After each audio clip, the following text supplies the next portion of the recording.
You are the writer of your own story. आप अपनी कहानी के राइटर हो, आप अपनी कहानी के लेखक हो। अब आपको अपनी कहानी इंटरेस्टिंग बनानी है या अपनी कहानी को आप बोरिंग बनाना चाहते हैं, ये जिम्मेदारी आपकी है, ये आपको करना है। जैसे कि आपने कोई भी स्टोरी देखा होगा, कोई भी कहानी आप पढ़ते होंगे, आपको उसके पढ़ने के पीछे रीज़न क्या होता है कि उसमें कुछ इंटरेस्टिंग है, जो आपको उसमें कुछ थ्रिलर मिलेगा, आपको उसमें से कुछ सीखने को मिलेगा, कुछ अप डाउन्स उसके लाइफ में होते रहे होंगे। आप जो भी मूवीज़ देखने जाते हो, मूवीज़ कौन सी आपको पसंद आती हैं? वो मूवीज़ जिसमें आपको केवल वही चीज़ दिखाया जाता है कि सुबह उठ रहा है, अपने काम कर रहा है, शाम को घर पे आके फिर से सो रहा है, फिर से उठ रहा है। अगर इसी तरह से सब कुछ चलता रहे तो क्या आपको अच्छी लगेगी? आपको वही मूवीज़ अच्छी लगती हैं, वही स्टोरीज़ अच्छी लगती हैं जिनमें कुछ अप डाउन होते रहते हैं, जो अपनी लाइफ में कुछ आगे बढ़ते हैं, फिर डाउन होते हैं, फिर साहस के साथ उठते हैं। अपनी लाइफ के जितने भी एस्पेक्ट्स हैं, रिलेशनशिप हो गया, हेल्थ हो गया, वेल्थ हो गया, सबको एक तरह से मैनेज करके चलते हैं, तो वही स्टोरी आपको अच्छी लगती है जिसमें कुछ रिस्क हो, जिसमें आपको कुछ सीखने के लिए मिले, जिसमें आपको कुछ एक्सपीरियंस मिल सके। तो आपकी लाइफ भी एक कहानी है, आप भी एक पर्दे पर रोल अदा कर रहे हैं। विलियम शेक्सपियर कहते हैं कि हर व्यक्ति अपनी लाइफ में एक रोल अदा कर रहा है, उसको एक रोल दिया गया है जीने के लिए। अब आपको ढूँढना है कि आपका रोल क्या है? आप अपनी लाइफ़ में क्या करना चाहते हैं? किस रोल में आप दुनिया को दिखना चाहते हैं? ये ढूँढना आपका काम है। और उस कहानी को उसमें ढूँढने में आप जो एफ़र्ट डाल रहे हैं, आपको उस किस तरह से वो पा रहे हैं, किस-किस चीज़ को आप जा कर के टच कर रहे हैं, कहाँ-कहाँ आप ढूँढ रहे हैं उस चीज़ को। किस-किस तरह से आप अपनी लाइफ़ को जी रहे हैं, क्या चीज़ें आपकी लाइफ़ में हो रही हैं। ये सारी चीज़ें अगर किसी टेलीविज़न पे, किसी पर्दे पर रिकॉर्ड किया जाए तो वो कैसा लगेगा? क्या आप जिस तरह से अपनी लाइफ जी रहे हैं, वो लाइफ आपको पसंद है? अगर वही लाइफ पूरा टेलीकास्ट हो टीवी पे, तो आप पसंद करेंगे वो मूवी देखना? वो मूवी आपको पसंद आएगी जिस तरह से आप लाइफ जी रहे हैं? आप देखेंगे बहुत सारे लोग इस दुनिया में हैं जो इस तरह से लाइफ अपनी जी रहे हैं, इस तरह से अपनी ज़िंदगी जी रहे हैं कि आपको भी देख कर के अंदर से फीलिंग आती है कि मुझे भी इसकी तरह जीना है, मुझे भी इसकी तरह बनना है। ये जो काम कर रहा है वो काम इतना इंटरेस्टिंग है, मुझे भी देख के मज़ा आ रहा है। तो आपको आपकी लाइफ में क्या करना है?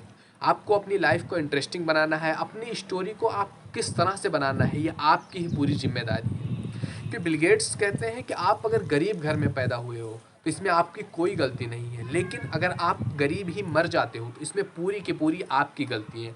क्यों? क्योंकि आपको भी लाइफ में सारे मौके मिल रहे हैं, क्योंकि अगर आप जीवन में पैदा हुए हैं, आपके पास हाथ पैर नाक मुंह आँख एक नॉर्मल इंसान की तरह है, तो आप भी वो सब कुछ कर सकते हैं जो आज तक किसी ने हिस्ट्री में किया हुआ है, क्योंकि वो भी एक इंसान था।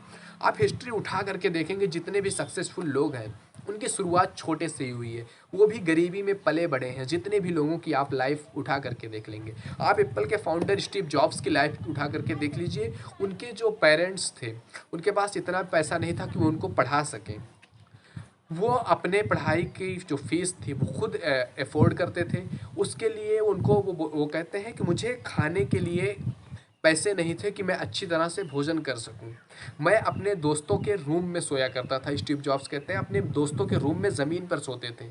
और हर दिन हर संडे को एक हरि कृष्णा टेम्पल था, वहाँ पर जा कर के वो जाते थे, जो कि वहाँ से 4 किलोमीटर दूर था। वहाँ जाते थे वो केवल खाना खाने के लिए, कम से कम हफ्ते में एक दिन मुझे खाना मिल सके। और उस तरह जीने के बाद भी आज एप्पल दुनिया की सबसे सफल कंपनियों में से एक है। उसके फाउंडर स्टीव जॉब्स की ये लाइफ स्टोरी है कि वो खाने के लिए मुताज थे। तो इतनी तो आपकी प्रॉब्लम्स नहीं होगी, आप अच्छे से खा पाते होंगे, आपके पेरेंट्स आपको सपोर्ट करते होंगे, तो आप क्यों नहीं वो काम कर सकते हैं जो आप अपनी लाइफ में करना चाहते हैं? तो अपने लाइफ को एक स्टोरी दीजिए, एक विज़न बनाइए, एक गोल बनाइए कि आप क्या चाहते हैं अपनी लाइफ से। अगर आपका विज़न, आपका गोल इस तरह से है, जो कुछ इंटरेस्टिंग भी है, कुछ आप उसमें से सीख सकते हैं। आप अपनी लाइफ में कुछ गलत करते हैं, कुछ रिस्क लेते हैं, तो ही आप सीखते हैं। क्योंकि जो है अब बहुत फेमस कोटेशन है कि success comes from experience and experience comes from bad experience. Success जो है वो अनुभव से आता है, क्या क्या चीज़ें आपने किया है। और वो अनुभव कब से आता है? जब आप कुछ बैड एक्सपीरियंस से गुजरते हैं, कुछ बुरे अनुभव से गुजरते हैं। आप किसी बुरा अनुभव आपके साथ हुआ तो उससे आप कुछ सीखते हैं, क्योंकि सीखने की चीज़ें वहीं से मिलती हैं कि आपने गलती क्या किया लाइफ में। तो अपने लाइफ के स्टोरी को आप इंटरेस्टिंग बनाइए। आप ही अपने लाइफ के राइटर हो। अब आपको अपनी लाइफ की स्टोरी कैसी बनानी है, किस तरह से आप अपनी मूवी रिलीज करना चाहते हैं, ये जिम्मेदारी आपकी है। तो आशा करता हूँ वीडियो आपको अच्छी लगी होगी। वीडियो अच्छी लगी हो तो लाइक कीजिए, शेयर कीजिए अपने दोस्तों में, अपने फ्रेंड सर्कल में, ताकि उनको भी ये समझ आ सके, वो भी अपनी लाइफ को इंटरेस्टिंग तरीके से जी सकें और अपने लाइफ को सक्सेस की तरफ ले जा सकें। तो मिलते हैं आपसे अगले वीडियो में, तब तक के लिए धन्यवाद।